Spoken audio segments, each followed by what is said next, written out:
بسم اللہ الرحمن الرحیم۔ پیارے دوستو، آج ہم دنیا کے سب سے مقدس شہر یعنی جسے بیت المقدس کے نام سے جانا جاتا ہے، اس شہر کو دنیا کے سب سے پرانے شہروں میں سے ایک مانا جاتا ہے۔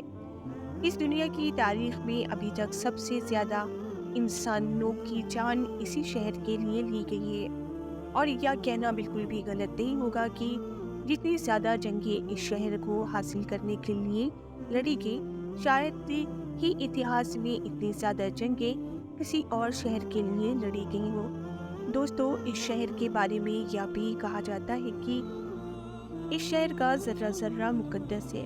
دوستو، آپ کو بتاتے چلے کہ کیا دنیا کا اکلوتا ایسا شہر ہے جس کو تینوں ہی مذہبوں یعنی کہ یہودی اور عیسائیوں کے ساتھ مسلمانوں نے بھی حد سے زیادہ مقدس مانا ہے۔ یہودی مذہب کے مطابق ہماری دنیا کی شروعات اسی شہر سے ہوئی تھی، اور اس کے ساتھ ہی ابراہیم علیہ السلام نے اپنے بیٹے کی قربانی کی تیاری بھی اسی شہر سے شروع کی تھی۔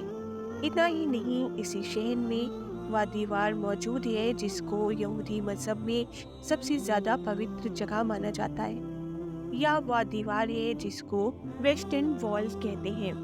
آپ کو بتاتے چلے کہ یہ دیوار اسی کالے سلیمانی کا بچا ہوا باقی حصہ ہے جس کو ہزاروں سال پہلے حضرت سلیمان علیہ السلام کی طرف سے بنوایا گیا تھا۔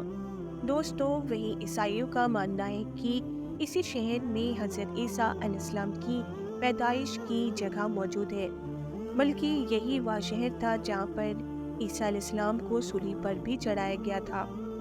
اور اگر بات کریں تو مسلمانوں کی، تو اس شہر میں الاقصی نام کی وہ مسجد موجود ہے جس کو اسلام دھرم میں تیسری سب سے پوتر جگہ مانا جاتا ہے۔ یعنی مکہ مدینہ کے بعد مسلمان اگر سب سے زیادہ اہمیت کسی جگہ کو دیتے ہیں تو وہ یہی جگہ ہے۔ جس کے علاوہ مسلمانوں کے لیے یہ شہر قبلہ اول بھی ہے، کیونکہ کعبے سے پہلے مسلمان اسی شہر کی طرف منہ کر کے نماز پڑھا کرتے تھے۔ دوستو، آخری پیغمبر یعنی حضرت محمد صلی اللہ تعالیٰ علیہ وسلم نے جب معراج کا سفر کیا تو یہی وہ شہر تھا جہاں الاقصی کے اندر پیغمبر حضرت محمد صلی اللہ علیہ وسلم نے سبھی نبیوں کی امامت کی۔ اس کے علاوہ حضرت سلیمان علیہ السلام اور حضرت داؤد علیہ السلام جیسے بہت سارے بڑے بڑے نبیوں کی قبر بھی یہاں پر موجود ہے، جو شہر کی اہمیت کو اور بھی زیادہ بڑھاتی ہے۔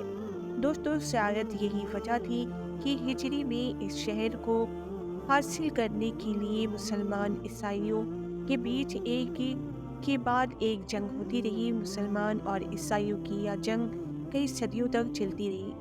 دوستو، آپ جانتے ہیں آخر اس شہر کی شروعات کیسے ہوئی؟ آج سے تقریباً 7,000 سال پہلے بھی اس شہر کے اندر انسانی آبادی ہوا کرتی تھی، جو اس شہر کو پرانے شہر میں سے ایک شہر بناتی ہے۔ اس شہر کو سب سے زیادہ حضرت داؤد علیہ السلام نے فتح کیا تھا۔ یا وہی داؤد علیہ السلام ہے جنہیں یہودی اور عیسائی دھرم میں ڈیوڈ کے نام سے جانا جاتا ہے۔